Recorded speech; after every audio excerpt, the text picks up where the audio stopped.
travaillé là-bas avec 12 000 du salaire, net de tout impôt. Parce que quand il m'a pris en mi-temps, j'étais à 6 000, en plein temps 12 000. Donc un samedi, un vendredi soir, on ne travaille pas le samedi, un vendredi soir, il me dépose chez moi dans sa voiture, du 15e chez moi. Et il me donne 200 euros, parce qu'il pense que je vais aller m'amuser le samedi ou le vendredi soir. Bon. Mais le lundi matin, j'arrive, il me dit qu'il ne travaille plus avec moi. Bon. Qu'est-ce qui s'est passé dans sa tête? Ben, il s'est passé dans sa tête que justement, les gens qui sont contre moi ont été efficaces. Mais attendez, quels sont les moyens pour obtenir ce... À distance, ils ne l'ont pas rencontré, ce type-là? Non, ils n'ont pas rencontré. Mais moi, bonsoir. Ils ont jeté un sort. Oui, mais le soir, ils l'ont jeté sur moi depuis longtemps. Bon. Et ça, c'est des gens de ta famille? De ma propre famille. Des demi-frères, ou je sais pas quoi? Pas des marâtres. Des marâtres. Des mulâtres. Des marâtres. Malâtres, c'est quoi? C'est-à-dire, c'est des co-épouses de ma mère. Bon. Donc, non, je te le dis. Tu l'as dit là-bas, tu ne vas pas répéter ici. Bon, d'accord. Moi, je suis comme ça. Bon, d'accord. Moi, je dis seulement, je te rappelle. Vas-y, que te distrais pas. Je n'ai pas dit, je te rappelle. Donc, est-ce que tu as des moyens de te protéger? Tu avais des moyens il paraît qu'on peut se protéger? Je cherche à me protéger. On aurait dû faire ça depuis longtemps, depuis que j'étais jeune. Oui. Pour que ces trucs-là ne m'atteignent pas. Oui, voilà. Mais ça n'a pas été fait. Ça n'a pas été fait par négligence. Bon. Donc, on dit que tu ne travailles plus avec moi. Bon. Alors moi, je me confie à un ami commun, qui était un haïtien. Pour intervenir. Oui, non, je dis. À l'ami, je dis, tiens, Pierre vient de me dire qu'il ne veut plus travailler avec moi. Alors l'ami commun qui est haïtien, on allait au restaurant, si tu veux, en face de l'endroit où on travaillait, il y avait comment on appelle, c'est le genre de repas où on se sert là. Self-service. Oui, self-service. Mais lui, le directeur de l'information, le copain commun haïtien, Méhu, et moi, nous allions dans les restaurants où on sert la table, etc. Donc on n'allait pas avec la marmaille, pour ainsi dire. Alors moi, j'ai dit à Méhu, j'ai dit, écoute, M. Mamoudou vient de me dire qu'il ne travaille plus avec nous. Pierre, Méhu me dit, mais écoute, Pierre s'appelait Pierre Mamoudou.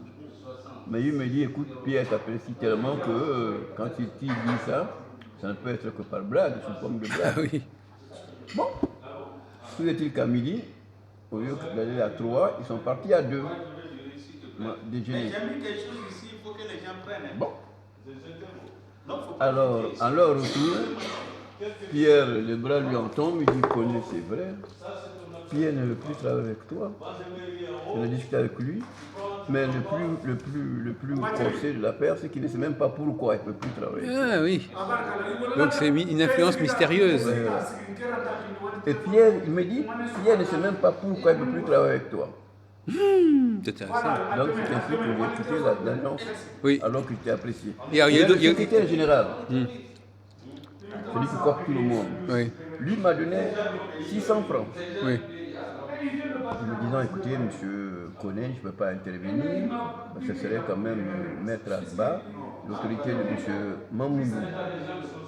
Bon, mais j'espère que vous travaillez bien, etc.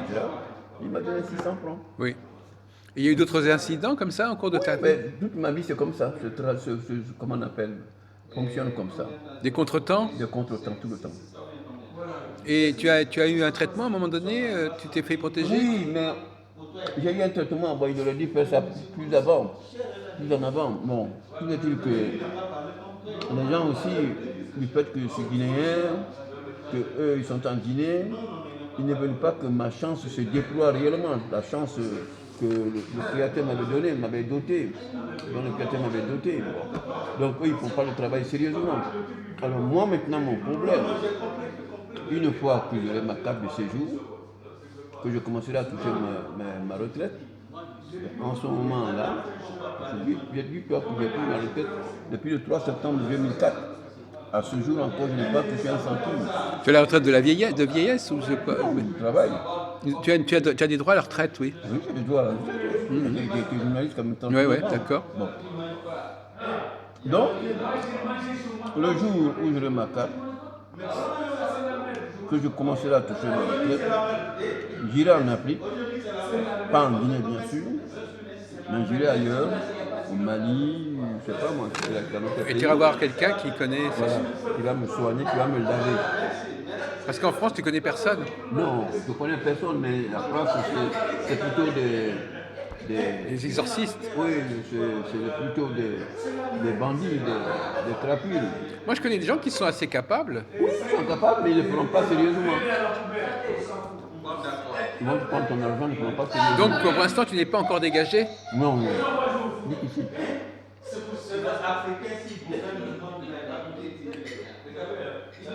J'ai même vu des gens ici. Alors, Avoir un comportement bizarre avec toi. avec autre chose, au foyer Clisson, dans le 13e. Oui, je connais bien, oui. Bon, j'ai vu un jour, parce que bon, c'est des gens, j'allais travailler là-bas de temps en temps. Ah oui. Alors, il y a parfois, je lis leur courrier, je lis leur feuille d'impôt, je lis leur ce que je peux leur faire. Tu les aides, oui. Voilà.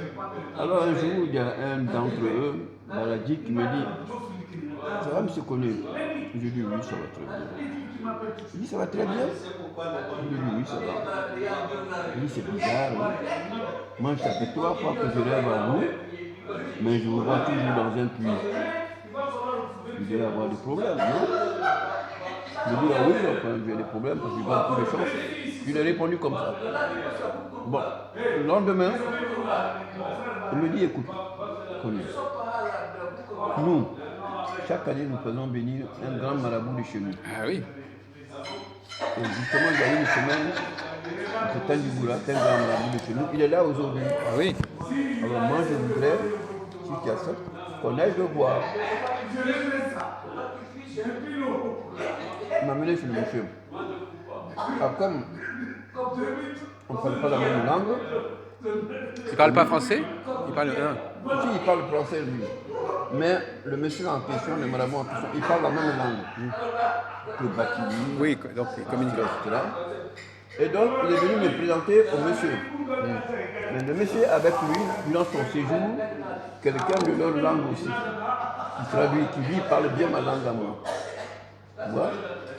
Alors, le monsieur, donc, on lui a expliqué que voilà, je suis quelqu'un de gentil, qui leur lit leur courrier, leur lit les lettres, ainsi de suite, mais qu'il semble que je ne marche pas très bien. Le monsieur a pris sa tablette, il a fait des trucs comme ça. Il a effacé, il a recommencé. Il a effacé. Yob, dans leur langue. Oh. Il a commencé à parler avec le monsieur qui parle ma langue. Il dit, ce garçon était né pour être chef. Mais on l'a détruit. Et cela depuis l'origine. Et il a subi 2 sorts. Comme son père avait bien réussi, les demi-frères de son père ont tout tenté contre son père. Voilà. Ils n'ont pu rien faire. Et tout ce mal est tombé sur lui. Mais ensuite, il y a des coépoux de sa mère qui n'ont pas de garçon, qui n'ont pas dormi non plus, etc. Ouais. Et on l'a vraiment détruit. Alors Traoré me traduit ça. Je dis effectivement, ce qu'on me dit partout, je suis allé en consultation, etc. Alors le monsieur, il était consentant à travailler pour moi, mais à 2 conditions. Que j'aille chez lui dans son village, là il aurait tous les instruments qu'il faut pour me remettre sur pied. La deuxième condition, cela revenait quasiment cher. Comment? Cela revenait financièrement Ouais, assez coûteux. assez cher. Bon. Donc, il ne faut rien. Ah oui, en plus il fallait aller en Afrique. Il fallait aller en Afrique, mais il ne faut rien. Voilà. Et partout où je suis passé, c'est le même refrain, on dirait que les gens sont consultés. Pour te dire, l'ambassadeur, le consul du Sénégal à Paris, jusqu'à il y a peu, Maléga, il s'appelait Kaloga. Kaloga et moi, on se voyait à la bibliothèque Sainte-Geneviève. Bonjour, bonjour, entre deux portes. Ou alors quand on sortait se détendre, on fumait une cigarette et tout. Alors un jour, Kaloga me dit, bonjour monsieur. Je dis, bonjour. Je dis, vous êtes de quel pays? Je dis, monsieur de la Guinée. Ah, vous êtes de la Guinée? Oui. Je dis, et vous? Je suis du Sénégal. Bien, ça va. On s'est arrêté là. 2 jours plus tard, bonjour. Vous êtes guinéen, vous m'avez dit. Vous êtes de quelle langue? Je suis malinké. Ah, vous êtes malinké? Moi aussi, je suis malinké du Sénégal. Bon, on a commencé tout de suite à parler dans notre langue. Alors, Kaloga s'ouvre à moi en me disant, j'étais le consul du Sénégal à Paris, c'est pas n'importe qui, hein. Il s'ouvre à moi donc pour dire Koro, c'est-à-dire grand frère. Et vous savez, on a des pratiques chez nous qu'on ne peut pas oublier, se permettre d'oublier ici. Je dis oui, effectivement. Il dit parce que ça fait 2 fois que je rêve à vous, alors qu'en me couchant, je ne pense pas du tout à vous. Oui. Mais je vous vois dans une situation très difficile. Comme l'autre type là. Comme l'autre type. Dans un puits. Alors, si ça ne me fait rien,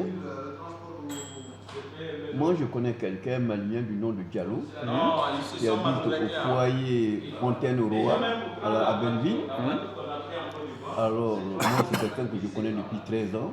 Il a toujours travaillé pour moi, très sérieusement. Si ça ne me fait rien, moi j'aimerais qu'on aille le voir ensemble. Oui. Bien sûr, ça ne me fait rien, au contraire, c'est la proposition. On est parti voir Diallo. Diallo travaille avec du sable. C'est-à-dire, il met du sable comme ça sur la mer. Comme ça. Rame là, oui. Comme ça. Je fasse. Comme l'autre avait fait ça. Oui, l'autre, lui, il faisait sur une tablette en écrivant. Tandis que Diallo, lui, il fait des trucs comme ça. D'accord. Alors, après trois tentatives, Diallo dit à Kaloga, je suis assis, nous sommes 3 dans la chambre. Kaloga, tu m'as amené ce monsieur parce que tu as confiance en moi. Kaloga dit, c'est la raison pour laquelle je l'ai amené. Effectivement. On se connaît depuis 13 ans et jamais tu ne m'as menti. Mais le cas de ce monsieur m'inquiète beaucoup, tes frères, et j'aimerais que tu regardes son cas. Il dit voilà, Kaloga, puisque tu as confiance en moi, je vais te dire au nom de cette confiance ce qu'il en est de ce monsieur. Oui. Je viens d'arriver du Mali, comme tu le sais. Là-bas, j'ai été construire une 2e maison pour mes étrangers. Donc, je suis limité financièrement.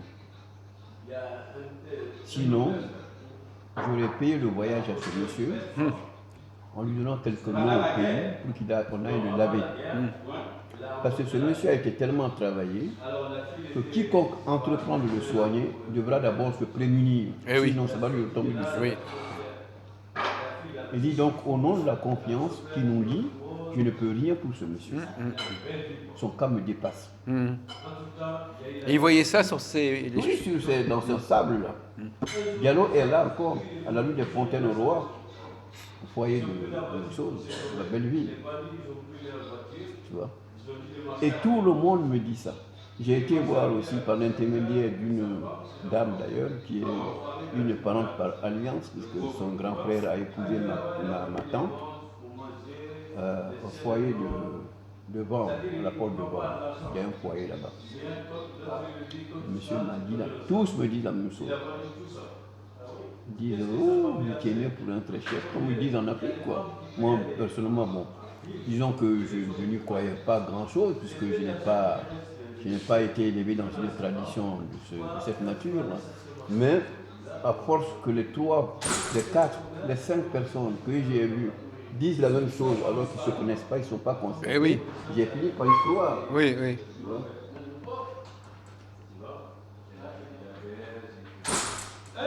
Alors j'ai fini par y croire. Alors, comment, à ton avis, on procède pour jeter quelque chose? On utilise des poupées, on utilise des prières, On utilise tes habits, on, utilise tes on chaussures, te prend des choses à toi. on te prend des choses à toi. Par exemple, moi, je me rappelle, quand j'étais à Dakar, On t'avait volé quelque chose. on m'a volé, quand j'étais à Dakar, à la première année, je suis rentré à ce boulot. Et je rentre dans mon village, je sors les chaussures toutes neuves que j'avais achetées, que j'ai portées juste à Conakry. Ces chaussures disparaissent, j'étais sous la douche. Quand je finis la douche, ces chaussures ont disparu. Oui. Et j'ai rêvé à un monsieur de chez moi, de mon village, on est tous avec M. Jacques, que c'est ce monsieur-là qui a pris, ici en France, hein, c'est ce monsieur qui a pris mes chaussures, les a enterrées. Tu vois. Et j'ai aussi, tu vois, comme tu me poses la question, comment il procède, il peut par exemple tuer un mouton Oui. ou un cheval, il boucle la bouche, la gueule du cheval avec de l'or. Et si la tête peut par elle-même s'ouvrir, se libérer de cette contrainte, ben, tu réussiras tu réussiras ta vie. C'est comme ça. Ou alors tes habits, un habit que tu as déjà porté. C'est pourquoi en Afrique, on ne fait jamais de cadeau d'habits. Quand tu veux offrir par exemple un habit que donc tu ne plus à quelqu'un, il faut que la personne porte l'habit devant toi ou qu'il essaie les chaussures devant toi, etc. Ça retombe toujours sur le dernier qui a porté le truc. D'accord.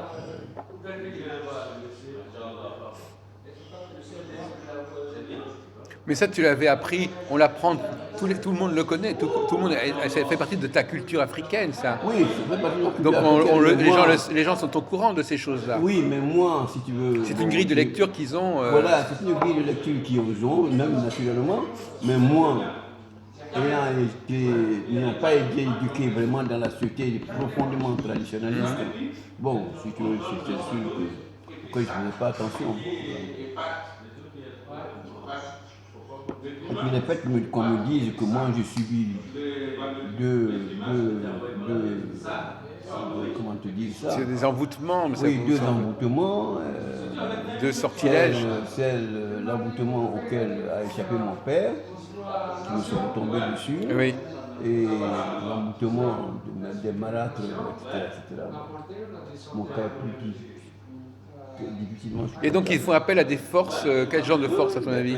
C'est des esprits qui viennent perturber, qui viennent saboter ta vie? Oui, ils font appel à des féticheurs le plus souvent. Non mais les féticheurs eux-mêmes, ils utilisent des esprits? Oui, ils utilisent des moyens qui leur sont propres, qu'ils connaissent.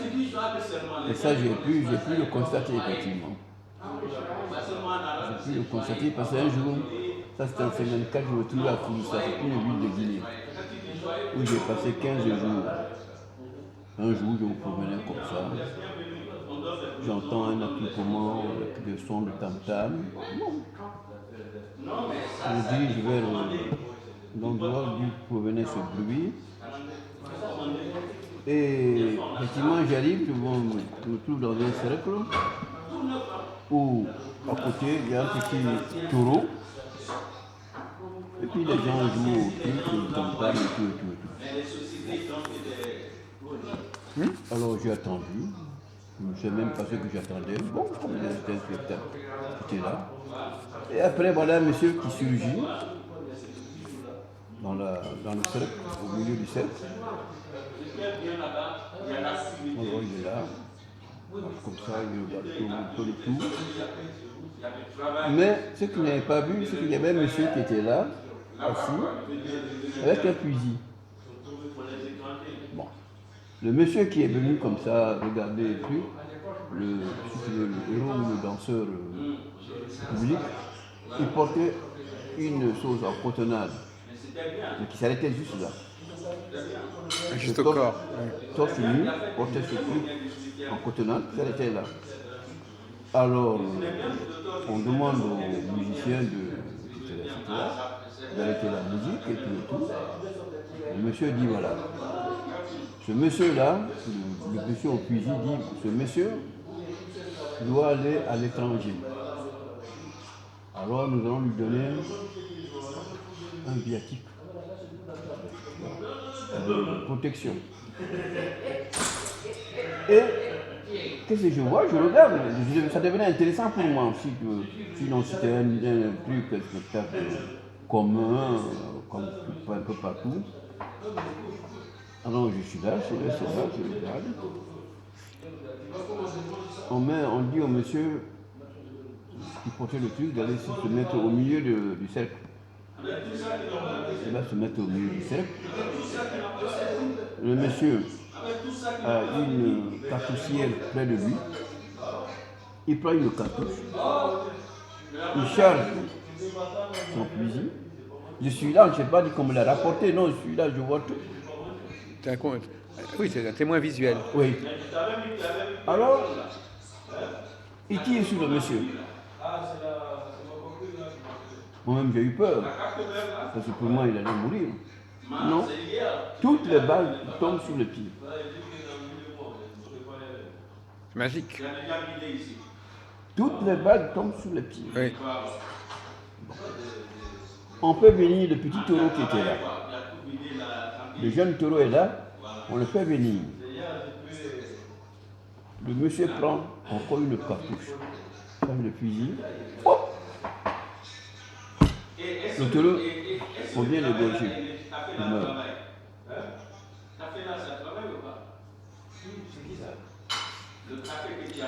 Pour la deuxième fois, pour la troisième fois, le monsieur prend encore une cartouche. Il vise le monsieur, le premier colombe là. Ça va là? Ça va bien? Le deuxième coup contre le gars, il vient ici. Voilà.